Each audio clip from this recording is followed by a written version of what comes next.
Hello, I'm PDYX. And I'm Ant Keeps Gaming, and welcome to Playing It Wrong, the show where we play random online Nintendo games and talk about them. That's right, each episode we're going to take one random NES game and one random SNES game from the games available on the NSO service on the Nintendo Switch, and we're going to play them for at least 30 minutes each and talk about our opinions of those games. Playing It Wrong, episode 14. All right, we are back.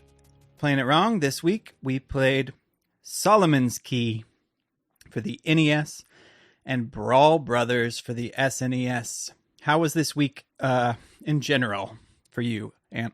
Horrible. Horrible! Yeah. Absolutely horrible. Per usual. And it's not because it's October at the moment. That's right. Very horrible. We are recording this very close to Halloween, but it will come out some other random time. But yeah, so horrible. You thought this was horrible. Yeah. Okay. Well, I'm going to be a little bit more tempered than you and say that I thought this was okay. Par for the course of wrong and for these era of games, but like just okay. Let's dig into Solomon's Key, the NES game. This is a 1986 game for the NES, Tecmo, before they merged with Koei, obviously, back in the day. Tecmo came out with this game. I think it came out also on the Commodore 64. Maybe it was an arcade game, actually, first, like a lot of these NES games were first. But so, yeah, this game's interesting. I struggled real hard at first with it. Yeah. Like to the point where I almost just quit. Like before I could even I couldn't even, like get out of the first little section of the first level. Oh, really? Okay. But then I figured it out. Yeah. You know what I mean? Like then it started to click. I had the opposite effect. It was kind of easy at first, then it got harder. Yeah, I mean, I'm not saying it got easy. Yeah. Like, I don't think I made it past the third room. Like a lot of these old games, the movement is a little bit clunky, right? Yeah, my favorite thing, auto jumping. Yeah, where the up is the jump, right? Yeah, and you just go forward automatically once you jump in, which I do not like. Yeah, the like movement is a little bit jank. And so the precision of movement is not there. It's not tight platformer. It's interesting, but it's just, if they implemented it a bit better, I would actually consider playing it a lot more, because some parts were fun until it got extremely hard.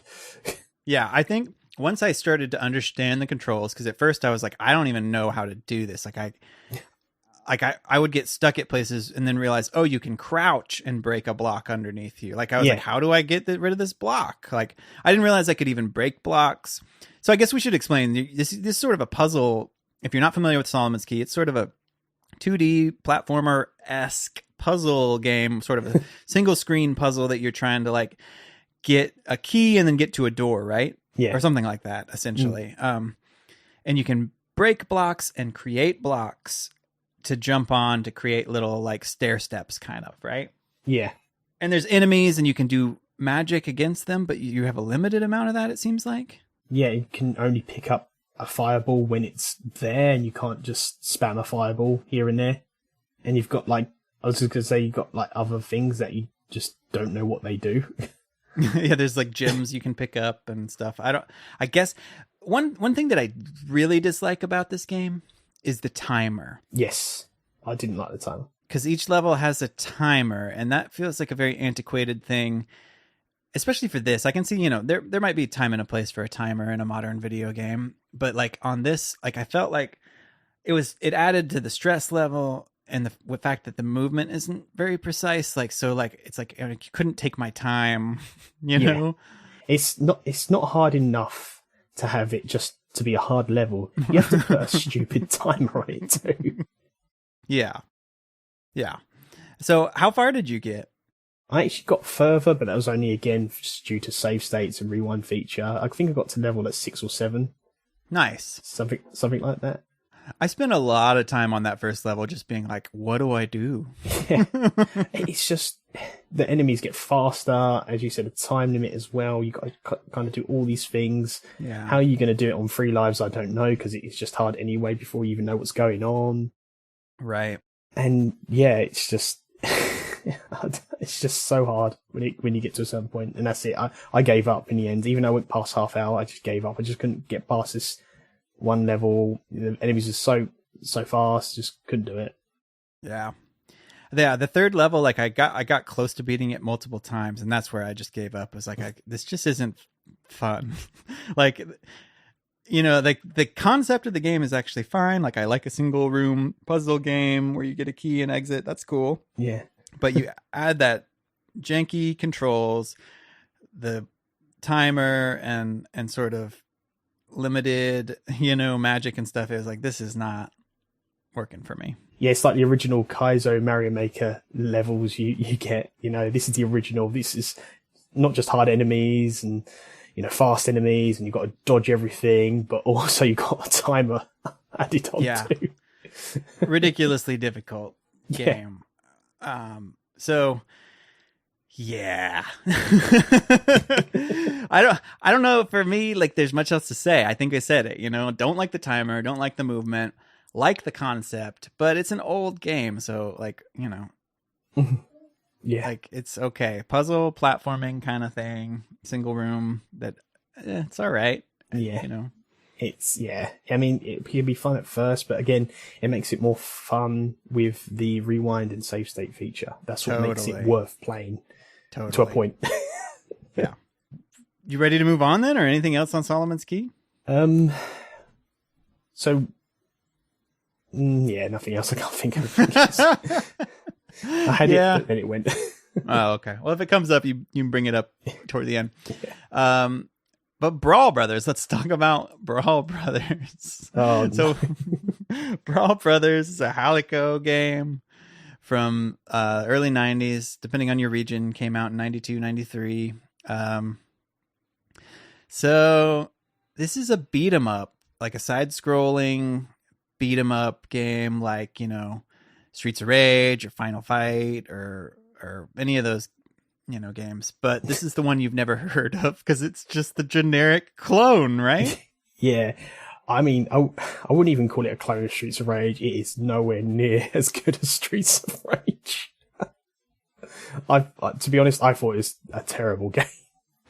Yeah. I mean, it's just like, I felt like it was mediocre. Like, it was just a, you know, I didn't think it was terrible because it was fine, but it didn't have, excuse me, it didn't have for me like the personality or the, like, you know, unique, not like that any of these games are super unique because they're like each other, but like Final Fight or Streets of Rage kind of, it's just like the worse version of those. Yeah, I was going to say it's like the rip-off version of Streets of Rage.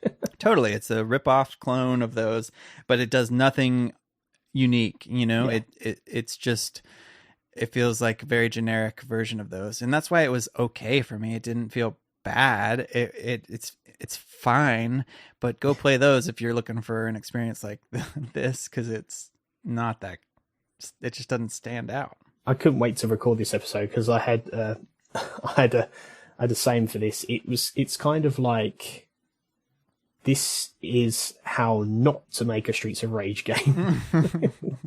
Pretty much. So let's start with the characters. There's 5 characters, and they all felt pretty generic and like rip-offs of characters from other fighting and beat 'em up games. Like, one guy looked like a really buff Ryu from Street Fighter. One guy looks exactly like M. Bison, except for his skin tone is darker. Right? Like, he's wearing the same like red stuff. And there's sort of one woman, of course, just one, and just sort of a generic fighting game woman. There's a guy that kind of looked like Vega to me from like Street Fighter. He's got like a mask on. I don't know. It just was, the character designs felt like a ripoff too. And it was like a guy with like a brown leather jacket. Reminded me of like Leon Kennedy from Resident Evil 4, but you know. Who did you play as, or did you kind of experiment? I'm just going to call him Leon. I played as Leon, the leather jacket guy. I've tried a few people out, but I mostly played as the woman whose name is Wendy. Well, it's really weird because going through it, you could be any character at first, but then I got to a certain point and I couldn't be two characters. So then I had to be the... Yeah, explain that to me, because I never figured this out. When you play as a single player, you select two characters. Can you swap between them? I could never figure out how. I think it's like if you use a continue, you play as the other character, because I died and then I came back as the other character. Oh, okay. But you can select either, I think... I felt like I died and used a continue and came back as the same, but you might be right. Maybe I just am misremembering, and that's what happened. Yeah, I think you can select like who to come back as, and you can also select where you want to drop as well. Oh yeah, that's really weird, right? Yeah. Like that's, in theory, that's one unique thing that this game does, but it was really, it felt really weird to like pick where you spawn your character. Yeah, but it's just like you don't even like. I don't think you drop down either. You just like spawn there. They just appear. You're like 1 minute you're gone, and 1 minute you're just there. It was a weird like mechanic that felt like one of the unique things about this, but also wasn't that great. In theory, you'd think it'd be good, but it didn't feel that great. I think it's one of these games where the ideas are there. They just haven't been, done well. I have to mention this because I think it's hilarious. When you punch somebody, it has that sort of comic book text like words that pop up, and it's SPAC. Pow, bang, SPAC. Yeah, but in this game, it's all SPAC, SPAK, which is not a phrase I'm familiar with, but I think it's hilarious because SPAC, SPAC, SPAC, crash. And every time you hit somebody, it's that, right? It's like SPAC, SPAC, SPAC, crash. And the whole time I was playing this, I was just SPAC. Like that was just like all I could think about. It's really interesting you say that. It's like other controls as well, because even it's supposed to be like a side scroll beat 'em up and probably a clone of the others like Final Fight, Streets of Rage. There's so much difference to it. It's like you don't just automatically get up. If you don't get up, they'll still keep punching you as well while you're down on the floor. You actually have to get up yourself, which I found interesting. Yeah. Well, what else is different then? The hitboxes. I can't hit anything. I tried to hit one, and then it will miss, and then they'll start hitting me or just chuck me or something. Yeah, and that's the other thing. Obviously, the continue thing, you get to select an area and just appear again. Yeah. They've got guns in this. I know Streets of Rage didn't have guns until the third one. They're pretty much all the weapons are useless except for the guns. I tried picking up a baseball bat. I tried hitting people, but they hit me first before I managed to. Yeah, hit them. I would agree with that. Picking up the items wasn't as useful in this game as it typically is in these kind of games. I felt like you just said, I would miss or like spend a lot of time trying to pick them up and then get hit while I'm trying to pick them up. In the end, I was like, there's no point in using weapons, so I tried the guns, and they actually seemed to do something. Well, is there anything else about just sort of the main game? Like, I don't know. Do you want to talk about how far you got in it? Like, yeah. How far did you get first? I don't remember they show you this map at the beginning, but then they don't really say where you are. The first level took me ages. I'll tell you why in a minute, but I'll let you carry on. I was going to say, I think I got you start on the bay or something like that. Does that sound right? Probably. I'm trying to look up the map so I can kind of remind myself of this. But I want to say I went to the sewers, maybe is kind of as far as I got. Like it goes the city, then the bridge, and then you're in sort of a sewer area. And I think that's where I gave up. Yeah. Basically. Yeah, the sewer area was annoying. Did you get past it? I did get past it, but it's only because I kind of realised the pattern in the end, but it took me a great 20 minutes, 25 minutes just in that bit. I didn't get that far, but there's a sort of a puzzle aspect there. Yeah. You got to work it out. It's like A, B, C's and D's, and then you got to memorise it. In the end, because it was taking so long, I decided to save state it. That makes sense to me. Yeah, I've got the map in front of me actually right now. So you've got the Bayside, that's where you start. You've got the bridge, drain, gym, training field, lift, air terminal, roofs, and air shed. Yeah, so I made it to the drain. Did you? But it sounds like you made it past that. Yeah, I got to the, I think it was, because I was in like a jungle area next with mines. Mm-hmm. That's where I got. I think it might have been the training field, maybe. Yeah. Well, kudos to you for getting that far. I played through it twice to try out a different character to see if they felt different, and they felt a little bit different. So that I think the characters do feel a little different, but I don't know if that was just in my head or not. I mean, I did not have a good time with this, being a fan of Streets of Rage, and I keep saying this in like near enough every single bit of podcast now because I'm excited for the Sega Genesis games, especially Streets of Rage, and I can't wait for Patrick to play it, but please don't play without me. Okay. It's a good experience. So Streets of Rage, it's been part of my childhood on Sega Genesis, and, you hoping other side-scrollers like live up to that. And obviously this didn't live up to it at all. It's so much wrong. Some of the enemies are really difficult. There's like one sliding enemy and he's like slides constantly and doesn't give you a chance. But then, you can spam and cheese attacks as well. You can just keep doing run attacks and keep the enemy down. But then you've got the hitbox that don't help either. You've got this really confusing puzzle like on the first level. Yeah, which can take you ages to work out as well. So one additional thing I want to mention about this game.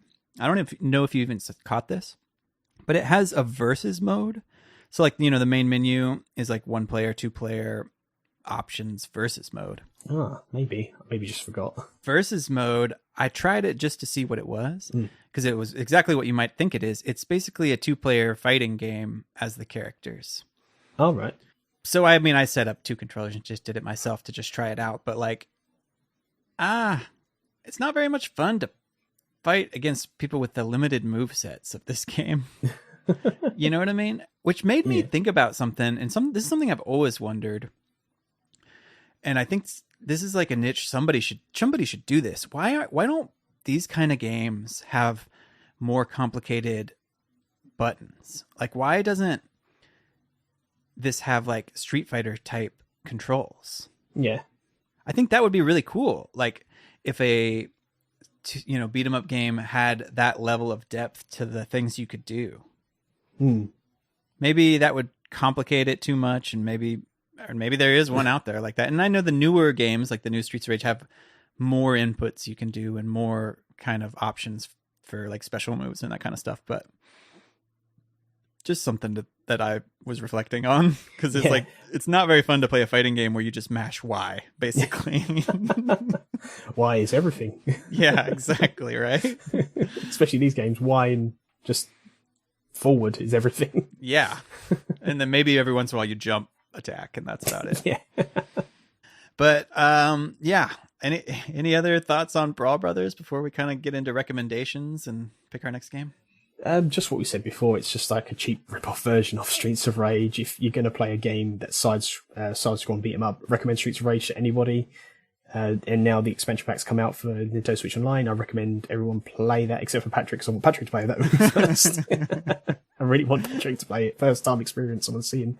I love it when people play Streets of Rage for the first time. It just puts a smile on my face, because that's what I grew up with. So hopefully share that experience with other people too. Yeah. Well, all right. Well, like, let's give recommendations. I think we know where you stand and generally where I stand. I actually think both of these games are worth a try. If you have the online, less so somewhat for Brawl Brothers for the reason you just said, which is that now you probably can go play Streets of Rage. I don't think there's any other beat 'em up on NSO right now. Like, there's no Final Fight or anything, I don't think. No. So like, now if you have the Genesis, then obviously if you're looking for this type of game, you probably skip it. But if you don't, and you just have the basic pack and you really want this experience, I guess Brawl Brothers is worth it, but probably not.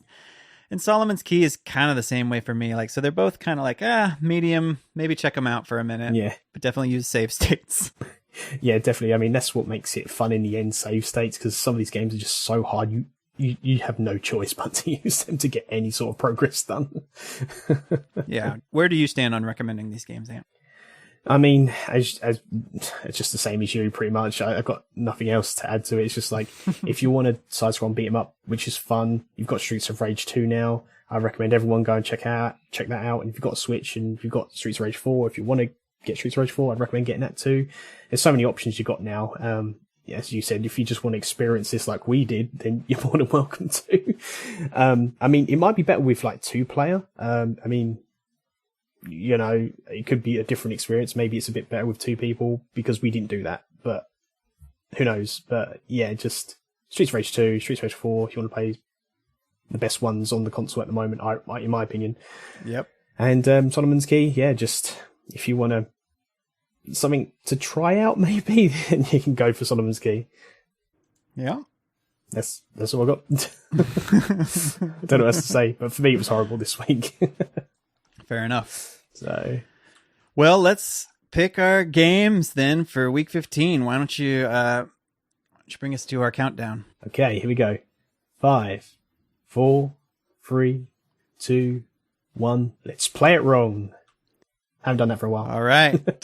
I don't know how you're going to feel about this, Ant. Brawl Brothers 2. No, these are arguably some of the better games on here. Okay.